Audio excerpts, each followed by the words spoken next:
노래하기를 하나님의 사랑이라고 노래했어요. 하나님의 그 거신 사랑 말로 다 할 수 없네. 여러분, 이해하지 못하는 고백들을 기독교인들이 했다는 것입니다. 그리고 그것에는 이런 글자가 분명히 있습니다. 하나님은 지금 여기 계십니다. God is here. 하나님은 여기 계십니다.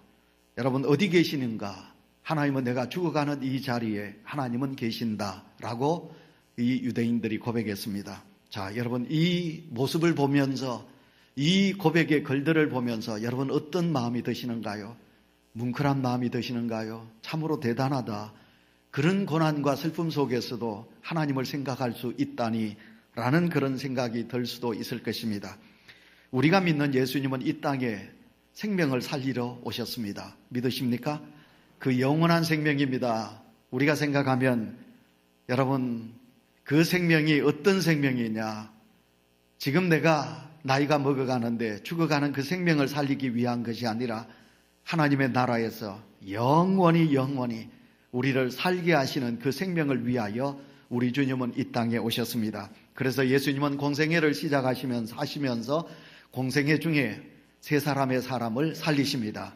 그 예수님이 살리신 생명은 곧 내가 살아날 것이다, 부활을 예표하기도 하고, 예수님께서 그 생명을 살리심으로 인하여 생명의 주인은 나다, 내가 인간을 살린다, 생명의 근원은 하나님께 있다 하는 것을 우리에게 보이시기 위하여 예수님은 세 가지 생명을 살립니다. 제일 먼저 우리가 마가복음 6장을 보시면 어린 아이입니다.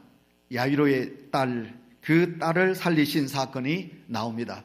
그리고 두 번째로는 나인성 과부의 아들입니다. 누가복음 7장을 보시면 나인성 과부의 아들을 살리십니다. 그리고 오늘 본문 요한복음 11장 예수님의 친구 되는 장년인 바로 나사로의 죽음을 살리신 예수님의 모습을 보게 됩니다. 자, 그러면 이제 먼저 처음으로 우리는 야이로의 딸, 어린 생명을 살리시는 예수님의 모습을 보도록 하겠습니다.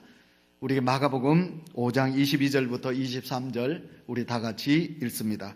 회당장 중에 하나인 야이로라 하는 이가 와서 예수를 보고 발 아래 엎드려 간곡히 구하여 이르되 내 어린 딸이 죽게 되었사니 오셔서 그 위에 손을 얹으사 그로 구원을 받아 살게 하소서 하거늘. 아멘. 여러분, 회당장 야이로라고 그랬습니다. 초등학교 교장 선생님이지요. 여러분, 유대인들은 철저히 하나님을 믿습니다. 아기 때부터 그들은 성경을 가까이 하지요. 성경을 돌돌 외웁니다. 그리고 초등학교 이제 회당에 들어가면 6년 동안 그들은 성경을 배웁니다. 여러분, 성경을 철저하게 가르치고 성경으로 가득 차 있는 사람 중에 유대인 중에 유대인이지요. 그가 누구냐면 바로 회당장이 아니겠습니까? 야이로입니다. 여러분, 이 회당장 야이로가 예수님 발 앞에 무릎을 꿇었다. 이거는 대단한 일입니다.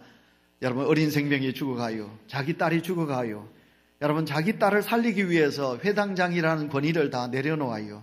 자존심을 다 버리게 됩니다. 그리고 예수님의 발 앞에 엎드려서 예수여, 내 모든 것을 다 버리겠습니다. 아버지라는 이 이름 앞에 내가 가지고 있는 명예, 내가 가지고 있는 권위, 내가 가지고 있는 자존심, 이 다 모든 것을 내려놓겠습니다. 나는 내 딸을 살리기를 원합니다.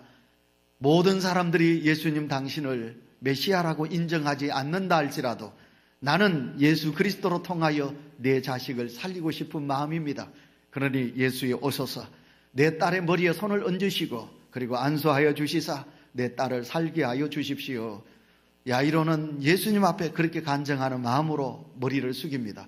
예수님은 그 야이로의 믿음을 보시고 가자고, 내가 네 딸을 살리겠다고 예수님은 바쁜 걸음으로 야이로의 집을 향하여 가십니다. 그런데 가다가 사건이 생겼습니다. 예수님이 바쁘게 길을 걷는데 누군가 예수님의 옷자락을 만집니다. 그 여인이 누군가요? 혈루증 앓는 여인입니다.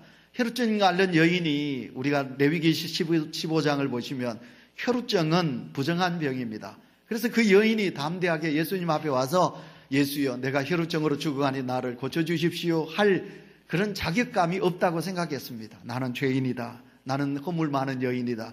내가 어떻게 예수께 와서 내가 고쳐달라고 말할 수 있느냐. 그래서 그 여인이 예수님이 걸어가는 그 옷자락을 예수님께 잡게 됩니다. 그때 예수님의 권능이 나가고 예수님은 아시게 되지요. 그래서 예수님께서 그 혈루증 앓는 여인을 향하여 딸아 안심하라. 네 믿음이 너를 구원하였느니라. 예수님은 그 혈루증 앓는 여인에게 구원을 선포하십니다. 그래서 시간이 더디 지체되어 버리고 말았습니다. 사람이 왔습니다. 야이로에게 말합니다. 당신의 딸이 금방 죽었습니다. 이 슬픈 소식을 전하게 됩니다.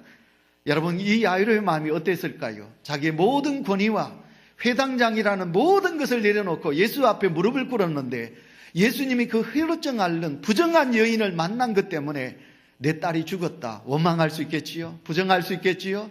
얼마나 화가 날 수 있겠습니까? 그러나 회당장은 그렇지 않습니다. 이 마음을 아신 예수님께서 회당장 야이로를 향하여 뭐라고 말씀하십니까? 두려워하지 말고 나만 믿기만 하라. 두려워하지 말고 믿음만 가져라. 예수님께서 그렇게 말씀하시고 가셔서 죽은 야이로의 딸을 고쳐주십니다. 사랑하는 성도 여러분, 믿음은 절망을 이기는 위대한 힘인 줄 믿습니다. 사랑하는 성도 여러분, 예수님이 어린 딸을 살리셨기에 우리는 그 주님을 믿습니다. 이 자리에 혹시 믿음 없는 분, 어떻게 죽은 자를 살릴 수 있겠느냐? 예수님이 죽은 자를 살릴 수 없다면 우리가 예수님을 믿을 필요가 없습니다. 그러나 하나님의 아들 예수는 이 땅에 오셔서 죽은 자를 살리신 줄 믿습니다. 야이로의 딸을 살리셨습니다. 오늘도 우리 힘으로는 할 수 없는 절망적인 일들이 우리에게 너무 많이 있습니다. 너무 많이 있습니다. 우리에게 너무나 많은 사망과 그런 저주의 일들이 우리 속에 가득 차 있습니다. 어찌할꼬, 내가 어찌할꼬 하면서 우리는 절망할 수도 있겠지만, 그러나 그 절망을 이기고 그리고 모든 사망을 이기고 저주를 이기고 우리에게 생명을 주시고 우리에게 부활을 주시기를 원하시는 그 주님을 믿기에 오늘도 우리는 이 주님 앞에 나온 줄 믿습니다. 구약 성경으로 좀 돌아가 보도록 하겠습니다. 이스라엘 백성들이 430년 동안 애굽에서 종살이하지요. 오늘 새벽에 우리가 출애굽기 1장을 들어갔습니다. 여러분, 출애굽기 2장 23절을 우리 다 같이 읽겠습니다. 여러 해 후에 애굽 왕은 죽었고 이스라엘 자손들은 고된 노동으로 말미암아 탄식하며 부르짖으니 그 고된 노동으로 말미암아 부르짖는 소리가 하나님께 상달된지라. 아멘. 여러분, 이스라엘 백성들이 430년 동안 노예 생활을 합니다. 그들은 자신의 힘으로는 절대로 구원받을 수 없어요. 애굽 땅에서 그들이 해방받을 수가 없는 것입니다. 자신들의 삶은 하나님께 있습니다. 그래서 그들이 고난이 심하자, 학대가 심하자 하늘을 향하여 머리를 들고 하나님께 부르짖은 것입니다. 하나님은 그들의 울부짖음을 들으셨습니다. 그래서 모세를 보내시지요. 믿음의 지도자 모세가 지팡이를 들고 바로에게 갑니다. 하나님의 백성을 놓아주라. 하나님의 명이다. 하나님의 백성을 놓아주라. 내 백성을 놓아주라고 바로에게 말합니다. 그러나 바로가 놓아주나요? 악한 바로는 하나님의 백성들을 놓아줄 수가 없는 것입니다. 하나님의 뜻에 저항합니다. 오늘도 이 땅에 악의 세력은 하나님의 역사를 가로막습니다. 우리가 하나님의 은혜로 살고 우리가 하나님의 일을 할 때마다 여러분, 악한 마귀는 하나님의 역사를 가로막습니다. 하나님의 은혜를 막습니다. 어쩌든지 저항하지요. 그러나 모세는 멈추지 아니하고 하나님의 말씀을 선포하게 되고 하나님은 그 악한 바로를 치시게 됩니다. 여러분, 놀랍게도 그 바로 아버지의 잘못으로 인하여 자식이 죽습니다. 아버지의 악함으로 인하여 맏아들이 죽습니다. 여러분, 그 바로의 잘못으로 이스라엘 애굽의 백성들을, 죄 없는 백성들 중에 아들이 죽습니다. 여러분, 노예로 잡혀온 아들까지, 여러분, 애굽 땅에 있는 모든 생축에 이르기까지 장자가 다 죽는 그런 슬픔, 비극의 역사가 일어나게 됩니다. 그래서 하나님은 그 일로 통하여 그들을, 이스라엘 백성들을 구원하게 됩니다. 그러나 여러분, 하나님의 명령을 따라서 모세의 명령에 순종하고 히브리 백성들은 그들의 집에 문설주의 양을 잡아 그 피를 바르게 됩니다. 여러분, 그 피가 하나님의 사자를 막습니다. 그 밤에 하나님의 사자가 온 애굽 땅에 생명을 거두가지만 히브리 백성들의 문설주에 발라져 있는 어린 양의 피를 보고 그 죽음의 신이 넘어갑니다. 6월절 넘어간다, 그 말 아니겠습니까? 그래서 애굽 땅에 슬픔의 통곡이 있지만 유다 백성들의 가정에는 슬픔이 아니라 구원의 역사가 주어진 것을 우리는 보게 됩니다. 어린 양 예수 그리스도, 그 예수로 말미암아 우리는 죽음의 담을 넘었습니다. 우리에겐 영원한 생명이 있음을 믿습니다. 여러분, 이 믿음을 가지고 오늘도 우리는 이 봄에 소생하는 계절에 우리가 더 하나님 안에서 기뻐하고 즐거워하며 소망을 가지고 달려갈 수 있는 우리 모든 성도들이 되시기를 축원합니다. 여러분, 구원의 은혜가 우리에게 있었으니 출애굽한 이스라엘 백성들은 하나님의 은혜로 출애굽 다시 살아났으니 그들에게 있어야 될 것은 감사가 아니겠습니까? 영원토록 감사, 찬송이 하나님의 성도들에게 끊이지 말아야 되겠지요. 그래서 시편 118편 21절 말씀에 우리에게 말씀하고 있습니다. 주께서 시작, 주께서 내게 응답하시고 나의 구원이 되셨으니 내가 주께 감사하리다. 아멘. 여러분, 주께서 내게 응답하시고 내게 구원을 주셨으니 하나님의 백성들은 영원토록 하나님의 백성들은 마음과 입술로 하나님의 놀라우신 구원의 은혜에 대하여 감사의 찬양이 있어야 된다고 말하고 있습니다. 예수님을 믿는 사람들에겐 고난이 유익이 되고 축복이 됩니다. 따라서 우리는 고난 가운데 절망하는 것이 아니라 그 고난 가운데 예수님을 만나고 예수 그리스도로 통하여 우리가 새로운 희망과 용기를 가지고 예수로 통하여 죄사함 받고 영원한 생명을 얻는 축복이 우리 속에 있사오니, 사랑하는 성도 여러분이여, 예수 때문에 얻어진 새 생명, 이 생명 가지고 우리가 더 기쁘게 주님을 찬송하며 살아가는 은혜의 성도가 되시기를 축원합니다. 두 번째, 예수님은 누구를 살리시느냐 하면 청년을 살리십니다. 청년의 죽음입니다. 우리 누가복음 7장 11절에서 12절 말씀 다 같이 읽습니다. 그 후에 예수께서 나인이란 성으로 가실새 제자와 많은 무리가 동행하더니 성문에 가까이 이르실 때 사람들이 한 죽은 자를 메고 나오니 이는 한 어머니의 독자요 그의 어머니는 과부라. 그 성에 많은 사람도 그와 함께 나오거늘. 아멘. 예수님께서 나인성에 가까이 가시니 나인성이 가까우자 그 성 안에서 장례의 행렬이 나옵니다. 우리 같으면 너웅너웅 이제 가면 언제 오나 하면서 슬프게 부르짖는 그런 울음의 행렬이지요. 여러분, 그 행렬을 우리 주님이 가만히 보십니다. 가만히 보시니 한 과부가 있습니다. 여러분, 그 과부는 아들 하나가 있습니다. 그 아들을 바라보고 그 과부는 소망을 가지고 살아왔지요. 지금도 혼자 사는 우리 여자분들은 참 슬픈 인생이지요.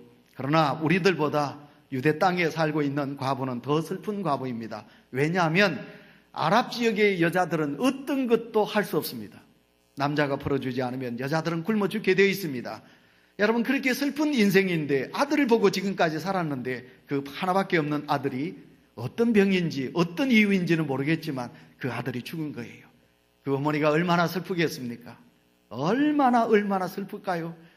여러분에게 있는 소중한 아들이, 소중한 딸이 없다고 생각해 보세요. 죽었다고 생각해 보세요. 얼마나 슬플까? 여러분, 그 여인이 얼마나 슬펐으면 장례 행렬이 길었다. 함께 슬퍼하는, 그렇게 슬픔에 동참하고자 하는 이들이 많이 찾아온 거예요. 그 장례 행렬이 성 안에서 성 밖으로 나오고 있습니다. 그때 예수님께서 그 장례 행렬과 마주치게 된 것입니다. 이 과부는 자기의 처지가 너무 불쌍해서 너무너무 안타까워서 통곡했지 않겠습니까? 많은 사람들이 그 장례 행렬에 참여하는 것을 보면 함께 그 여인의 슬픔이 얼마나 컸던가 우리는 짐작이 될 수 있습니다. 그렇지만 사랑하는 성도 여러분, 그 죽음의 행렬에 희망의 빛이 도달하 있습니다. 그것은 그 죽음의 행렬이 예수님을 머리로 한 생명의 행렬과 마주치게 하셨기 때문에 그렇습니다. 부활이요 생명이신 예수님께서 그 행렬을 멈추게 하셨습니다. 그리고 소리치셨습니다. 그리고 그 나인성 과부의 아들을 우리 주님께서 살리신 것입니다. 여러분, 이 기적의 역사가 성경 속에 나오고 있습니다. 예수님의 능력으로 청년은 생명을 얻었고 슬픔과 절망으로 가득 차 있던 그 어머니에게는 새로운 한없는 기쁨과 소망을 주게 하셨던 것을 보게 됩니다. 사랑하는 우리 온유교회 성도 여러분, 예수님께서는 절대 절망에 처한 우리에게 찾아오셨습니다. 그리고 죽을 수밖에 없는 우리에게 긍휼을 베풀어 주셔서 영원한 구원의 생명을 허락하여 주셨습니다. 우리를 긍휼히 여기시는 예수님을 만나면 절망이 변하여 희망이 될 줄 믿습니다. 절망으로 살아가는 인생이 아니라 성령으로 살아가는 새로운 인생이 될 줄 믿습니다. 구약 성경으로 다시 돌아가겠습니다. 이스라엘 백성들이 하나님의 역사로 출애굽을 하게 됩니다. 개나리 복짐을 칠 때 그들이 얼마나 기뻤을까요? 노예 생활을 하며 매잡매 맞으며 죽어가던 그들이 이제 새로운 자유가 주어졌으니까 히브리 백성들이 얼마나 감격했을까요? 보따리를 사면서 그들은 찬양했을 것입니다. 드디어 낙타와 그리고 당나귀의 짐을 신고 그리고 사랑하는 아들을 어깨 머리에 이제 목마를 세우고 그리고 사랑하는 아내의 손을 잡고 출애굽하는 이스라엘 백성들의 행렬은 기쁨으로 발걸음이 얼마나 가벼웠을까요? 여러분, 그러나 그 구원의 기쁨도 잠시였습니다. 왜냐하면 그들 앞에는 무엇이 가로막았습니까? 홍해바다가 가로막고 있습니다. 그리고 뒤를 보니까 여러분, 바로의 군사가 그들을 쫓고 있습니다. 성도 여러분, 우리가 구원을 받았지만 마냥 우리에겐 좋은 일들만 있지 않습니다. 마귀가 우리의 행복을 뺏어가거든요. 세상의 죄악이 우리를 그냥 두지 않거든요.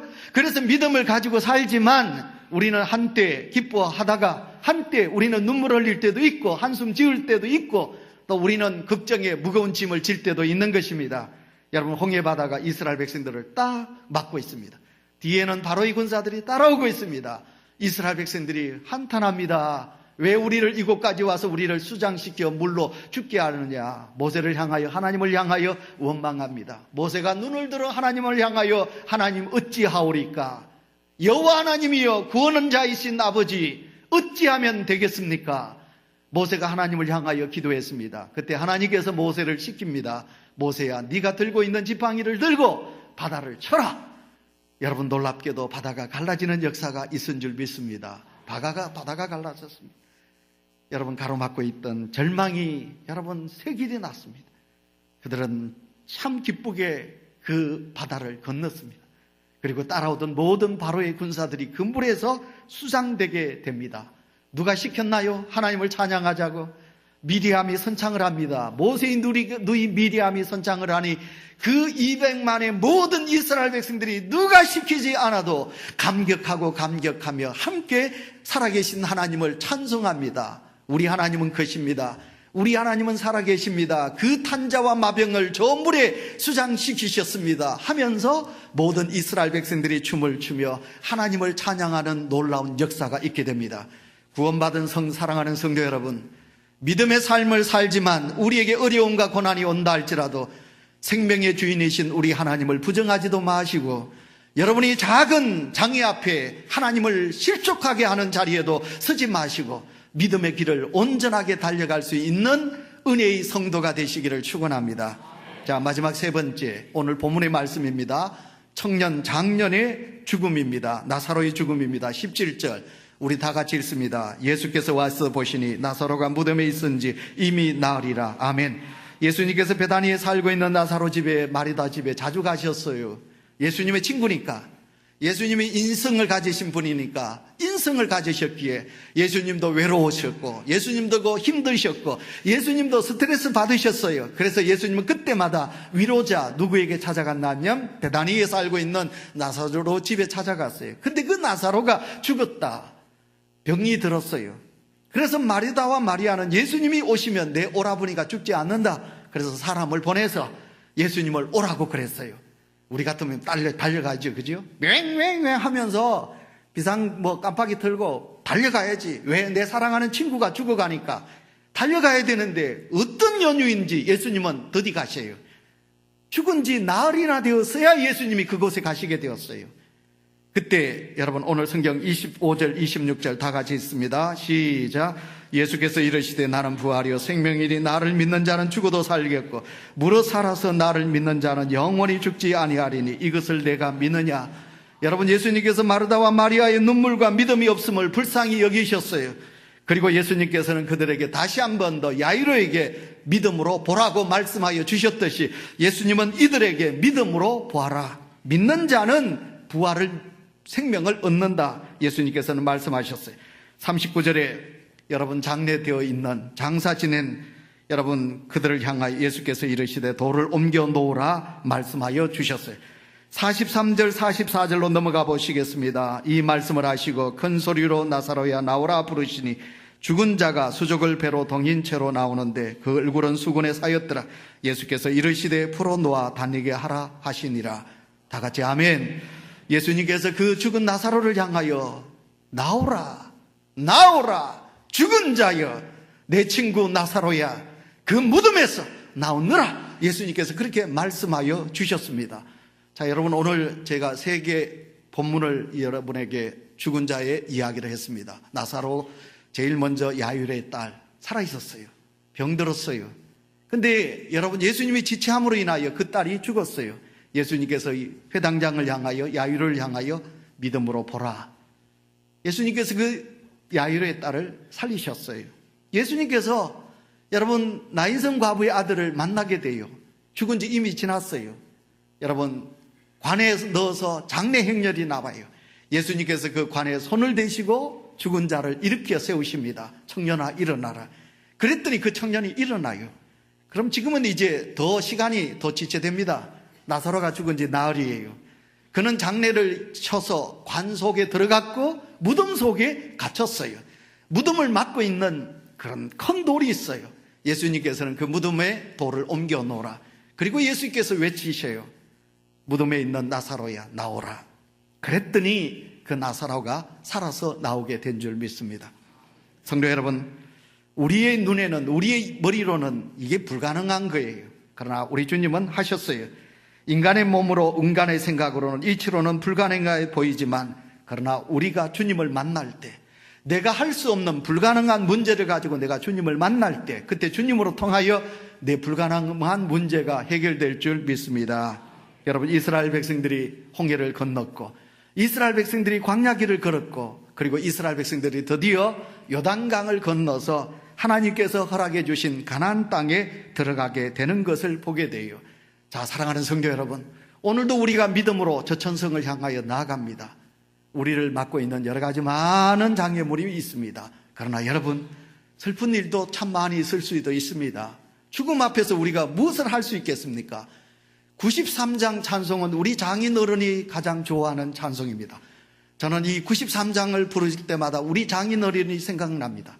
참 대단한 힘을 가지셨고 믿음도 좋으셨고, 예수는 나의 힘이요, 예수는 나의 힘이요. 그런데 그 어른이 어느 날 갑자기 췌장암으로 돌아가시게 되었습니다. 병원에서 저보고 그랬습니다. 이 목사, 내가 더 살고 싶지만 내가 더 살고 싶은 것은 내 생각이고, 하나님께서 나보고 그만 살라고 하는데 하나님 앞에 내가 간다. 이 목사, 부디 내가 죽으면 내 마지막 임종 예배를 부탁하니까 이 목사님이 꼭 해주셔야 합니다. 그리고 그 어른이 천국에 가셨습니다. 사랑하는 성도 여러분, 가족이 내 품을 떠날 때 우리는 말할 수 없는 슬픔이 있습니다. 죽음과 같은 어려운 고난이 우리에게 닥치면 우리는 두 손 들고 어찌하오리까? 하나님, 나는 어찌하오리까? 부모의 죽음도 슬프지만 자식의 문제 앞에 우리는 두 손 들고 슬퍼할 때가 너무 많이 있습니다. 왜 내 가정에, 왜 내게 이런 아픔과 고난을 주실까 하면서 우리는 절망할 때도 있을 것입니다. 그러나 하나님께서 하시는 역사, 하나님은 오늘도 예수 그리스도로 통하여 죽음을 이기시고 생명을 우리에게 보여주시고, 또 예수 그리스도가 나는 부활이요 생명이라고 하신 말씀 그대로 십자가를 지시고 부활하셔서 우리에게 영원한 부활 생명이 있음을 보여주신 우리 주님을 믿는 믿음, 오늘도 그 믿음을 하나님은 우리에게 원하고 계시오니 이 믿음으로 달려가는 은혜의 성도가 되시기를 축원합니다. 제가 예화 하나를 들고 설교를 마치도록 하겠습니다. 정덕환 장로님을 소개하겠습니다. 이 장로님은 새 에덴교회 시무장로님이십니다. 이 장로님은 본래 유도 선수였습니다. 연세대학을 들어가서 이제 국가대표가 되었습니다. 유도 대표가 되었습니다. 올림픽을 앞두고 훈련하다가 그만 이 정덕환 학생이 목뼈가 부러졌습니다. 전신마비가 왔습니다. 꼼짝을 못하게 됩니다. 믿음의 아들이니까 하나님, 왜 내게 이런 고통을 주십니까? 손 하나 까딱할 수 없습니다. 온 목부터 모든 것은 마비, 꼼짝을 하지 못했습니다. 근데 그가 이제 죽어갑니다. 나는 살 소망이 없다. 죽어갑니다. 근데 그가 성경 말씀을 봅니다. 여러분, 성경을 읽겠습니다. 고린도전서 10장 13절 다 같이 읽습니다. 시작. 사람이 감당할 시험 밖에는 너희가 당할 것이 없나니 오직 하나님은 미쁘사 너희가 감당하지 못할 시험 당함을 허락하지 아니하시고 시험 당할 즈음에 또할 피할 길을 주대사 너희로 능히 감당하게 하시느니라. 아멘. 이 말씀을 병원복에 있는 글을 보고 성경 구절을 보고 그렇구나. 하나님은 내게 시험을 감당할 만한 시험을 주셨구나. 내가 이길 수 있겠다. 이렇게 자기 자신에게 다짐하고 이제 재활치료를 받습니다. 재활치료를 받은 지 6개월.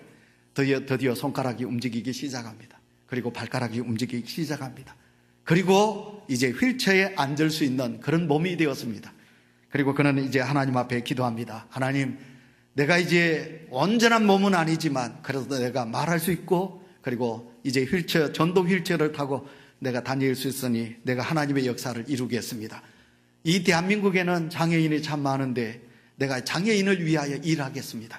내가 장애인에게 이들을 일터를 만들겠습니다. 하나님 도와주십시오.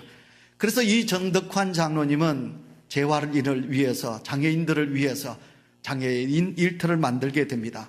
그래서 이 장애인들에게 기초 수급자가 아니라 우리가 일해서 우리 장애인들이 스스로 국가에다가 세금을 내는 납세자가 될 수 있도록 하나님 만들어 주십시오 하면서 복지원을 만들게 됩니다. 에덴 복지원. 그래서 이제 장애인 5명과 함께 이제 전자제품을 이제 만드는 그런 이제 일을 시작하게 되었습니다. 잘 되는 것 같았습니다. 5명이 시작했는데 직원이 80명으로 늘어나게 되었습니다. 그랬는데 뜻하지 않게 이 전자산업이 이제 떨어지게 됩니다. 그래서 자기가 하던 사업이 망하게 되었습니다. 그 80명의 장애인들이 끼니를 걱정하고 이제 살 수 없는 처지가 되었습니다. 새벽에 하나님 앞에 이 장로님이 나왔습니다. 하나님 어찌합니까? 하나님 어찌합니까? 하고 하나님 앞에 눈물로 기도했더니 하나님께서 아이디어를 주셨습니다. 비닐을 만들라.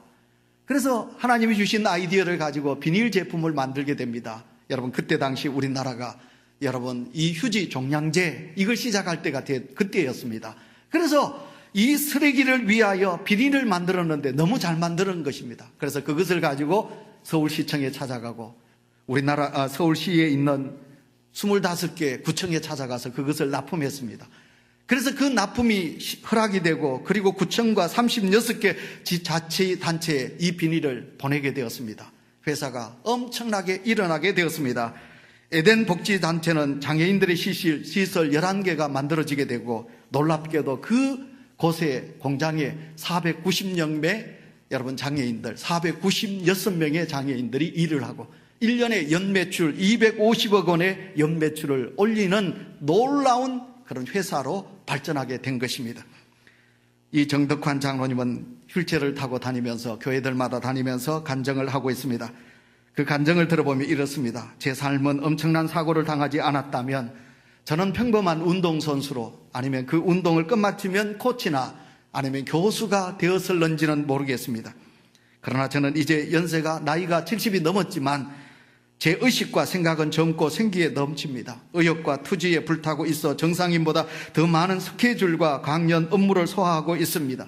이것이야말로 하나님께서 내게 주신 놀라운 힘이요 능력이요 은혜가 아니겠습니까? 한때 하나님을 원망했습니다. 절망했습니다. 그러나 하나님은 그 고난 속에서 나를 세워주셨습니다. 이제 나는 장애인들과 함께 떳떳하게 하나님의 영광을 드러내는 살아계신 하나님을 선포하고 자랑하고 있습니다.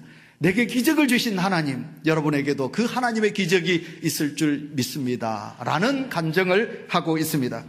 말씀을 맺습니다. 사랑하는 성도 여러분, 이 세상에는 여러분 모든 것에는 모든 일에는 주인이 있습니다. 이 볼펜 한 자루에서 미국이라는 큰 나라에 이르기까지 주인이 있습니다. 자, 여러분, 그런데 우리가 예수 그리스도를 믿습니다. 그 예수님은 나의 주인이라고 우리는 기도할 때마다 주여라고 고백하고 있습니다. 예수 그리스도를 나의 삶의 주인, 생명의 주인으로 모신 사랑하는 성도 여러분, 그 주인이신 예수 그리스도가 나의 구세주라고 믿으신다면, 생명의 주인이라고 믿으신다면 우리가 이 세상 작은 일에 실족하거나 좌절하거나 우리의 고난 속에 우리는 절망해서는 아니 되지 않겠습니까?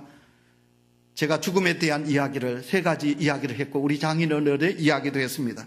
우리 인간은 죽음을 이기지 못합니다. 죽음 앞에서는 우리는 무기력합니다. 그러므로 죽음을 부리는 주인이야말로 온 우주 만물의 주인이 아니겠습니까? 죽음을 이기게 하시는 분은 우리 하나님이신 줄 믿습니다. 그 하나님이 주인이 우리 인간의 생명의 주인이십니다. 우리는 그분을 믿습니다. 그러기에 사랑하는 성도 여러분, 죽음을 이기시고 생명을 우리에게 허락해 주신 그 하나님을 믿으신다면 이 땅의 일로 우리는 절대로 낙심하거나 좌절하지 마셔야 되겠습니다. 부활의 주님, 그 주님을 찬양하며 살아야 되겠습니다. 여러분, 사순절 마지막 주일을 지내고 있습니다. 다시 한 번 더 이 땅에 죽음을 이기기 위하여 오신 예수 그리스도를 믿으신 사랑하는 성도 여러분, 다시 한 번 더 여러분의 삶 속에 예수 그리스도에 대한 감격, 감사, 그분의 놀라우신 은혜 앞에 찬송하며 그 생명을 허락해 주신 주님을 영화롭게 할 수 있는 믿음의 사람으로 살아가는 우리 모두가 되셔야 될 줄 믿습니다. 하나님.